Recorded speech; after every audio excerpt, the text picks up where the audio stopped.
Right. Welcome. This is meant to be a kind of a going from knowing nothing about Linux to knowing enough to at least know where to start looking to get yourself like doing whatever it is you need to be doing or want to be doing, right? Now, obviously, at the time I'm making this, SteamOS 3.0, the Arch-based one, isn't public, and the Steam Deck isn't like out. I don't have it hands-on or anything. So I'm just going off what the spec sheet on the site says for it. I have Arch Linux installed with KDE Plasma as the desktop environment. This will probably be pretty representative of what the final kind of desktop experience will be like, but obviously I have no way of verifying that or knowing that for sure. All right, but I've got Arch Linux with KDE Plasma running, and that's what SteamOS 3.0 is supposed to be running. So I'm gonna try and go over like a complete beginner's guide to everything. I'll start with the UI and kind of the desktop environment, how to do basic kind of computer tasks. Then I'll go over the package manager, and then after that we'll go over some commonly used terminal commands, how they work and what they do. All right, so let's start. Like on Windows, you can right click, you can change wallpaper, you can create folders, text files, you know. So right clicking, it'll be pretty familiar to you. You have your taskbar, you have your date and time, you have a show desktop button, you have a little tray of programs, notifications, you have clipboard contents here, things you've copied will show up in here, sound options, your internet. You can link instant messaging to this here, and then notifications for like system updates and stuff. Now over here, this is Dolphin. This is your file explorer. It works basically like you'd expect it to. You know, right click, you can make new folders, files, you can open stuff with programs, you can open specific directories in the terminal, you can compress files, basically what you'd expect from the right click menu. Control C and Control V work to copy and paste. If you drag programs to the top of the screen, they full screen like in Windows. To the corners, they lock to the corners. To the side, they lock to half the screen. That's pretty much the way you'd expect it to go. Hidden files, you can show hidden files and hide them again. Anything that starts with a dot in Linux will be hidden by default. So if we just do dot hidden right here, it'll tell us it starts with a dot. It's hidden by default. We can't see it. Show hidden files, there it is.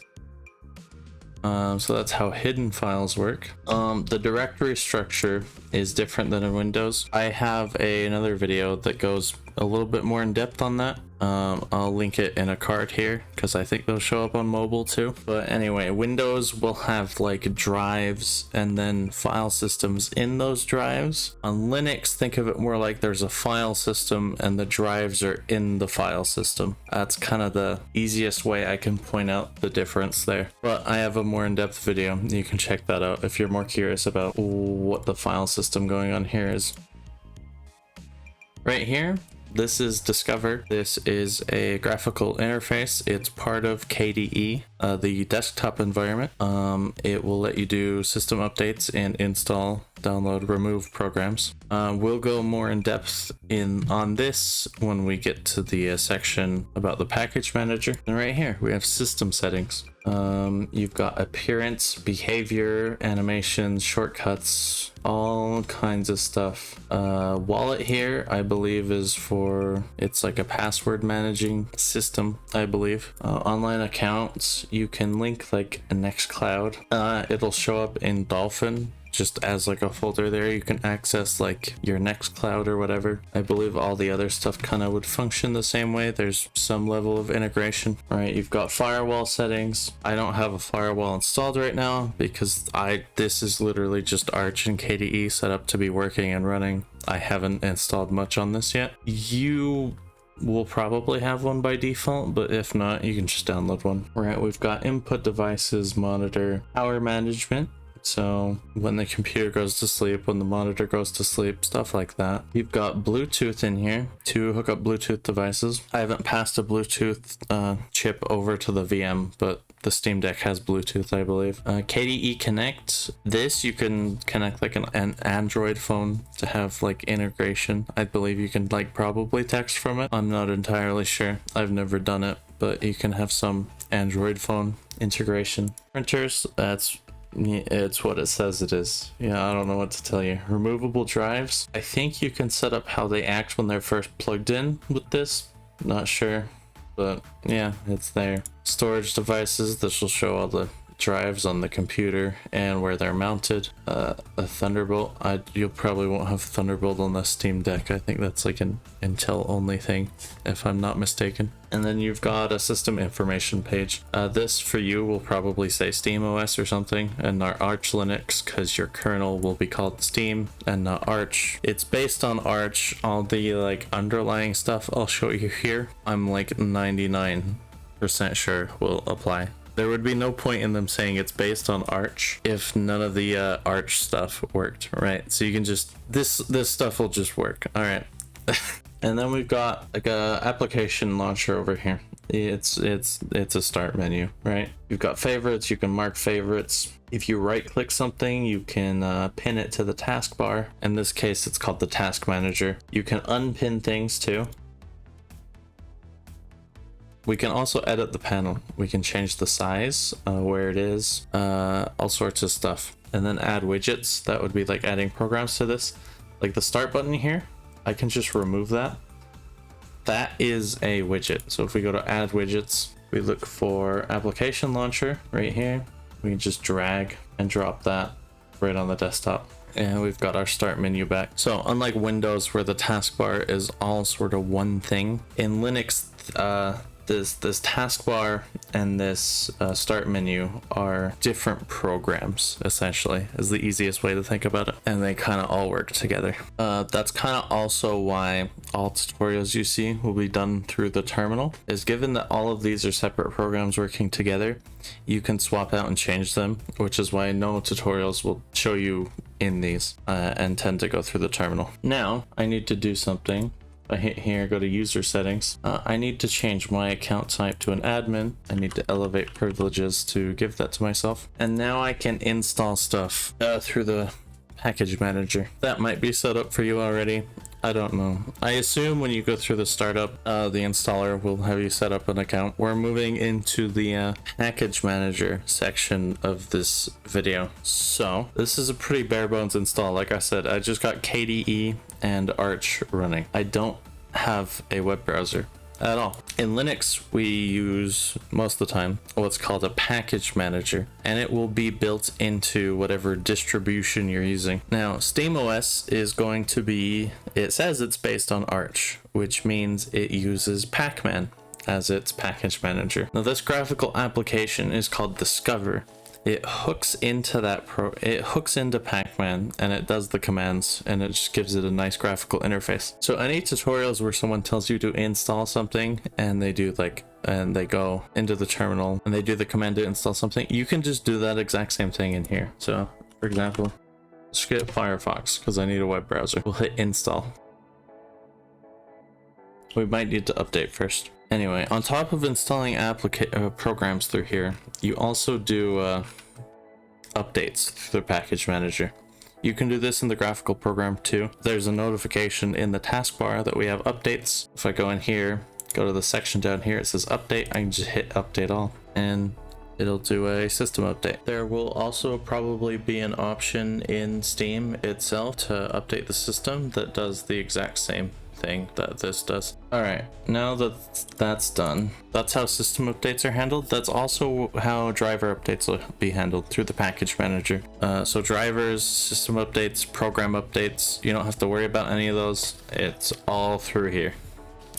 Right, now I'm gonna go download Firefox now that we've updated. Now that we've updated, it works. Now, Arch is a rolling release distribution, which means basically as soon as a program is updated, it's pushed out to everyone. Now, SteamOS will probably be more similar to Manjaro here. Manjaro is another Arch-based distro, and they don't push out the updates as quickly. So they do a bit of testing to make sure that there's not like massive amounts of system instability before they push the updates to their repos. And I imagine SteamOS will kind of do the same thing. So it won't update as often as Arch, and it will probably be a bit more stable. But with rolling release distros like this, it's encouraged that you do a system update or that you're up to date before installing anything. Because everything relies on the newest like versions of the dependencies, since they're always up to date. So if a program doesn't let you download it, try updating and then downloading it like we did here with Firefox, and it should work. We go here, we got internet, we've got Firefox now. I will just pin that to the taskbar. There we go. We have a web browser now. All right, there we go. Functional web browser. Okay. Now, let's go a bit more in depth on the package manager. Like I said earlier, this is a graphical program that does that hooks into it and does all the commands kind of behind the scenes. All right, so if I open up a terminal here, I'll shrink it down to be roughly the same size. Right, now we need elevated privileges to install stuff. I did that for KDE by going into my user settings before and making myself an admin. Now, most tutorials you see will do sudo to give them admin access. Sudo is a program that elevates privileges. So whatever you type after sudo is accessed with... How did my browser crash after it was closed? Okay. Okay, but whatever you type after sudo is basically the Windows equivalent would be run as admin, right? So most tutorials you'll see for anything Linux based that needs elevated privileges, they'll do sudo and then they'll do the command. Like I said earlier, this is bare bones. You see if I do sudo command not found, I don't have it installed, right? But technically you don't need it installed. If you just type su, I think it's short for switch user. Yeah, and then su, you can do switch user root, type in the root password. This will be whatever you set the admin password to when you were first setting up your system. You can see the name changed a little bit here in our terminal. So before it was something funny at SteamOS Tut. Something funny is my username. In this case, it'll be whatever your username is, and then at, and then whatever the name of the computer is. So now it says root at SteamOS Tut. We're in the root account now. Don't play around in the root account too much if you don't know what you're doing, because you are the system. Anything you say goes. You could remove the bootloader if you wanted, right? So if you're playing around, just stay in your user account so you can't mess things up too badly. But to use the package manager, we need to be in the root account, right? Now, in our case, we're Arch based, so we use pacman. So it's just pacman, pacman, right? And that's the command. Right, now if you do a dash and then a capital S, this is the flag you use to install things, right? So if we type Blender in here, that would install Blender, right? Now if we search Blender in here, right, clicking install in here and then hitting enter on this command are the exact same thing. So any tutorials you'll see will do everything through the terminal because we know it will be there and we know it works. Because maybe you uninstalled Discover because you don't like it or something. Now you can use, whatever the tutorial says, you can do your graphical interface equivalent of it, and there's no problem with that, right? Do whatever you like most. So I'll hit enter on this, hit yes. Okay, now Blender is installed. Nope. All right, I'll just close out of that and reopen it. We go to Blender again. You can see it's installed now. Now the install has changed to remove. Now over here in the terminal, as long as you're root, you can do pacman dash capital RNS and then Blender. Now hitting enter on this and then hitting remove on this do the exact same thing. So most of you will probably be more comfortable with the graphical interface. Whenever you're watching a tutorial, they go into the terminal and they type pacman to install something. You could just do it in here. All right, if that's what you prefer. It's the same thing. Up here, you can see I've been searching for programs. So to search in this, you don't actually need to be root to search. You can just pacman dash capital S, then lowercase s, and then whatever the keyword is. So we'll look up like Steam. And then the only program right now, because I don't have the repository enabled yet that Steam is in, we'll go through that here in a second. And we'll also set up sudo here in a bit. All right, we'll just exit out of that. We'll exit out of that now. Multilib will probably 100% like be enabled for you already because you're buying the Steam Deck and it will have Steam on it when you get it. Yeah. All right. I shouldn't have gone out of the terminal. I need it again. All right. So I need to enable Multilib so I can download Steam. This will, I'm like 90% sure this will be done for you already. Sudo will probably be installed for you already too, but we'll go through both of these processes because they're nice to know. So I need to be root, and then I'm gonna say nano. Now nano is a terminal-based text editor. If you don't have nano installed already, just make sure you're in the root account and then do a pacman dash capital S and then nano, N-A-N-O, and hit enter, and that will install nano for you. And I need to edit a text file, so I'm in the root account because I need privileges, and then nano is the text editor. I'll do /etc and then pacman.com. Now I'm just going to scroll all the way down using the arrow keys. You can see Multilib down here. I will remove the comments from in front of them, hit Control X, hit Y, hit enter, and then we have that saved and updated. Now we need to update the database. So we'll do pacman dash capital S, Y, and we'll hit enter. You can see Multilib in here now. So now if we search for Steam, now we can see the Valve Steam shows up in here because I have Multilib enabled. Now Multilib basically is enabling 32-bit support is what just happened. You won't have to deal with this, but in case you ever need to add extra repos to pacman, you know kind of how that would go now. Now let's set up sudo so we don't have to switch users to elevate to root all the time. And most of the tutorials will tell you to do sudo to elevate privileges, and it's kind of what's expected most of the time. So let's go through setting that up. So we're going to need to install it first. So we'll do pacman dash capital S, and then you'll type sudo. Now, if you put a space after that, you can just type in another name and it will download both those programs. Now, in this case, we need another editor. I think sudo is set up default to only work with this text editor to make modifications. So we need it to give ourselves access. All right, so we'll just hit enter, hit Y to continue. All right, now we have both of those installed. So now we need to configure sudo. So we'll start BISUDO.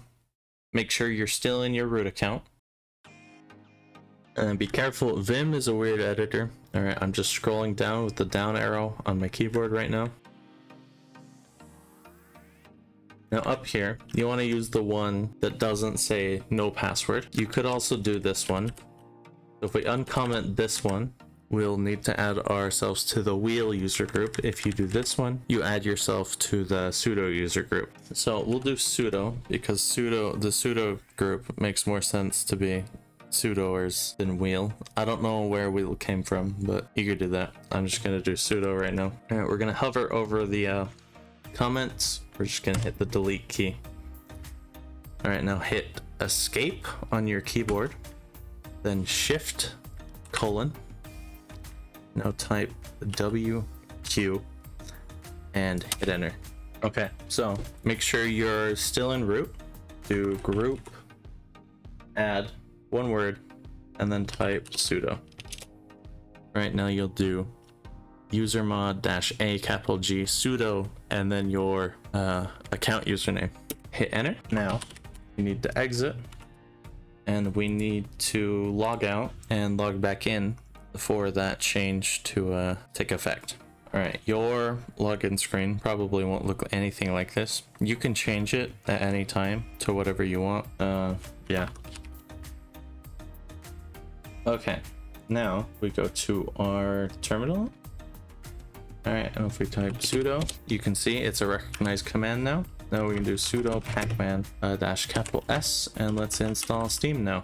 Since we've added the library and we have sudo access now. Type in your password. Okay, for you, this won't pop up if you were to do Steam specifically, because you'll have a graphics driver already. But because I'm in a virtual machine, and I don't have any graphics driver set up at all whatsoever, is I need to pick one. Right now, in any case where there's multiple dependencies that work for a program, it'll pop up a screen like this will come up.